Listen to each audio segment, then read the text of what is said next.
All right, so we are live. This is my first live podcast. If the sound isn't very good, I apologize. This is off of a cell phone with a bunch of 80 shifter carts in the background. I am at the Blue Max kart track, and I'm standing next to Damon Meek. Damon, would you like to introduce yourself? Sure. Hi, I'm Damon Meek. I race 80 shifter karts. I would be considered the old guy at this point. I'm 61, but even when I was in my late 30s and 40s, you know, I raced 4 CTS in NorCal Karting and in the SCUSA National Series, that's Super Karts USA. We did the National Pro Tour 2 years in a row and won some races and finished 4th in the championship.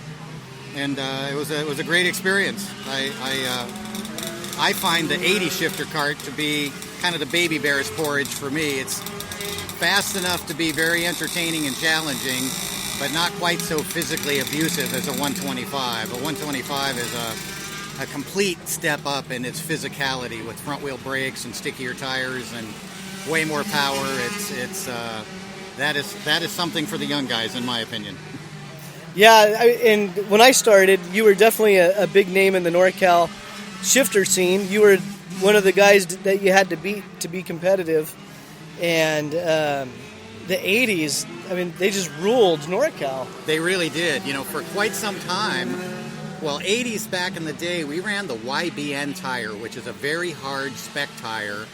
And NorCal, with the strength of its 80 program, was able to even dictate to the national scene that everybody would run the hard YBN Bridgestone tire, even though they wanted to run the softer, stickier tires. So the IKF, International Kart Federation Grand National Championship, for 3 or 4 years, ran on those hard tires just because NorCal said we're going to do it, because we were kind of the king of the 80s at that point.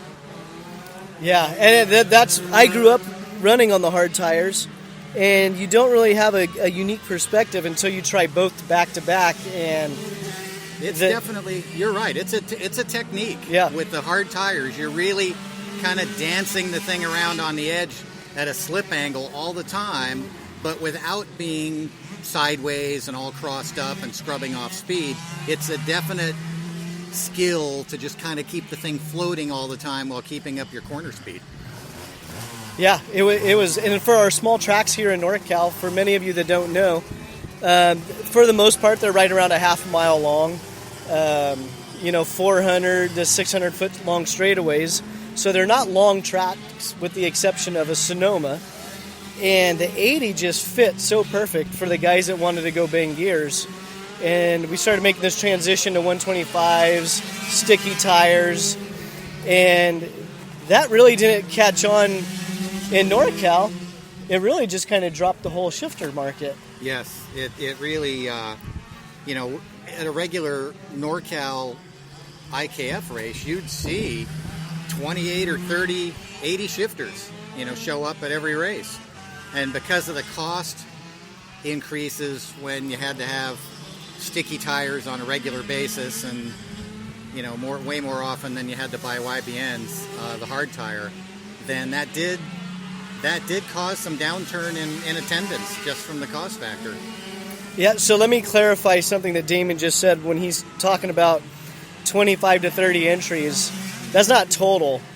That was in 180 class. Yes. And in the heyday, we would have 30 in novice 80. We'd have 30 in the pro 80. I don't know if we had a masters. We had a light and a heavy at one point. A light and a heavy? Yeah, I don't know if they had the masters either, but we had a light and a heavy at one point. 340 pounds for light and 370 pounds for heavy. Yeah, and it was just... And they were all very well attended. And any NorCal track you would go to, the track was filled with 80s. In fact, you can hear them in the background, that high-end pitching bumblebee noise. Yeah, we're here at the Blue Max Kart Club today for an 80 reunion. It's a lot of people that used to run the 80 class, 15, 20 years ago, either have kept their karts or have put together new ones and are all out here just kind of having a fun track day, barbecue, picnic sort of thing, just reminiscing and having a get together. So it's a lot of fun. Yeah, John Bann, he's one of our local NorCal guys. He's been doing a lot the past couple of years, just trying to get some of these old shifter guys. I don't mean old age-wise, just old equipment out of the garages, onto the tracks. He organizes racing events, these little get-togethers. And then there was a Track Magic owners group showed up. Yes, there's 8 of them over there maybe, and they're all right behind us. Great-looking Track Magic cars. Yeah, they look brand new off the showroom floor. Yep. Track Magics, and I think I counted about 30, 80 shifters here today. Yeah. It's just really neat to see. So Damon, maybe give the listeners maybe a little background on yourself. What is your, how long have you been racing and what forms of racing? Well, my first kart race was February 13th, 1974. Okay. So that goes way back, and I raced for about 5 years there. Finished third at the Nationals in Oklahoma City in '78.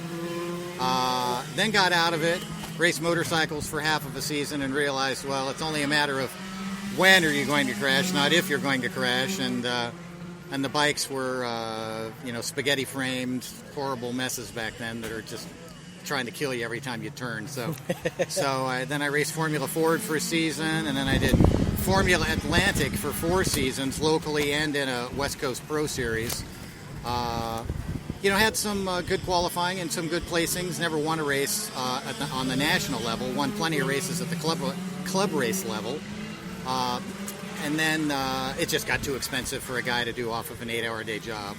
Because when the series got stronger, meaning more publicity, more interest, it attracts people with a lot of money who then start coming in with the 18-wheelers and the 5 or 6 paid crew guys, and it's just almost impossible for a guy doing it off an 8-hour-a-day job to compete against that. Yeah. So I got out of that and didn't really do anything for a while. Kind of had a kart again and just played around a little bit. But then I had a shifter kart school in 1995, where I had 680 shifters, and we'd go to the Dixon Kart Club, and I would, give people instruction and let them drive the 80 shifters all day and get them up to speed and chassis tuning and carburetor tuning and whatnot to their liking, and did that for 95. Now, is your school run on Invader chassis? It was all Invader chassis with just stock 80s and YBN tires, just all hard tire stuff. Okay. And then in 1996, I ran into Ray and Dina Cunningham, who had been operating CTS as a manufacturer since late 94. And they had some success, but they wanted to hire a couple of hired guns, so to speak, who could run their chassis at the front of the pack. So they hired myself and Ethan Wilson. Number 49. Right, number 49, who had already won a national championship. And we campaigned CTS karts for several years, and that's when from 96 to 2002 was when I ran for them. And then because of the euro-dollar exchange, at that point it almost became impossible for them to compete price-wise with the Italian karts. At one point, it was so cost-effective to buy an Italian chassis that it was about 2/3 the cost of buying the CTS rolling chassis.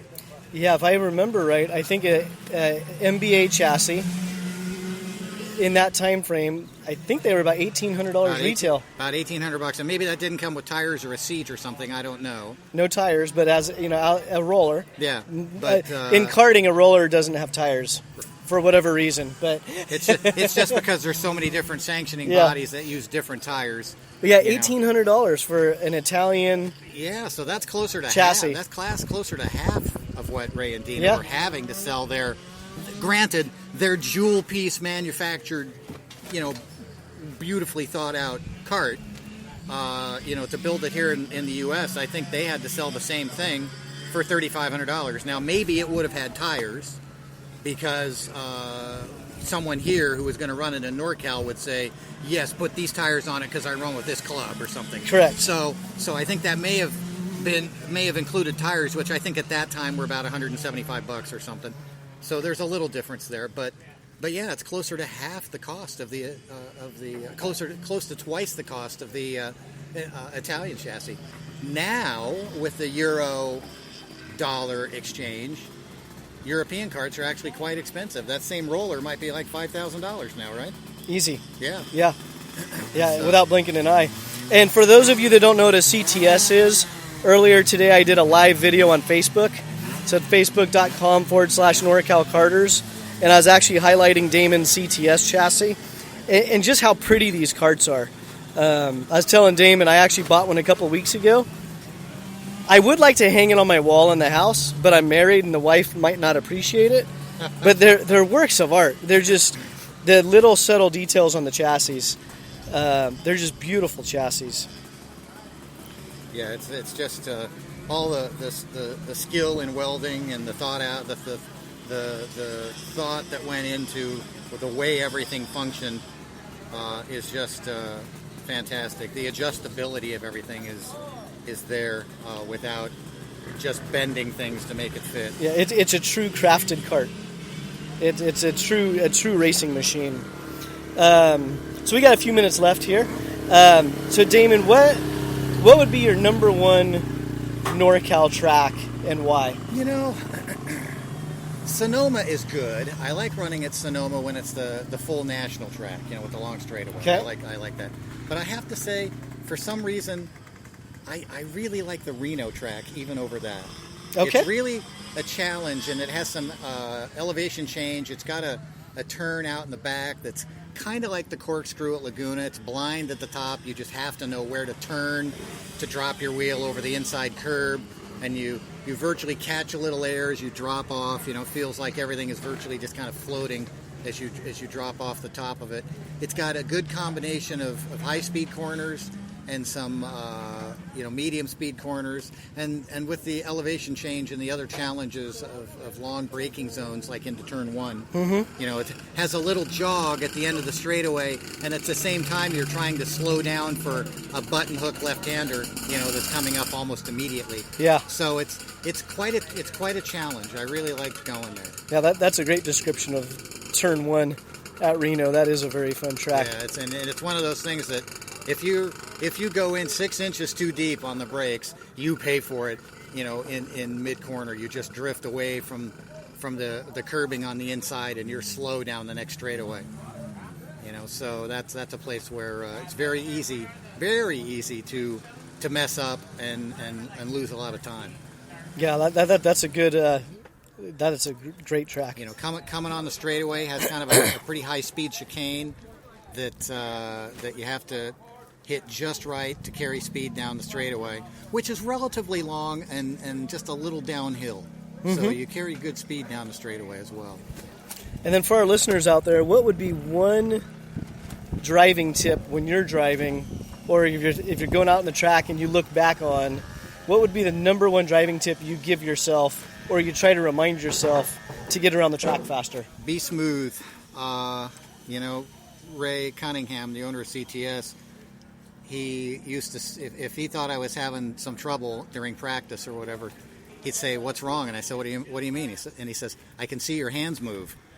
So at the time it was almost like you're willing the cart around the corner. It's almost like you're pushing it around with your hips versus actually steering into the corner.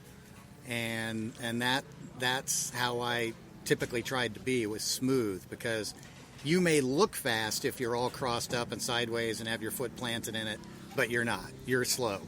So be as smooth as possible, and learn to feel what the chassis is doing and make changes so that it's to your liking. Don't just try and drive harder to make up for something that's not right with the chassis. Listen to it and be able to relay that information to someone who can help you tune it to get it to your liking. So Damon's driving tip: be smooth. Yes, be smooth. Almost no perceptible movement of the steering wheel. Well, I appreciate your time today. My pleasure. And you can check this out on Spreaker.com, or I'll post a link on NorCalKarters.com. So thank you very much. My pleasure. Thanks.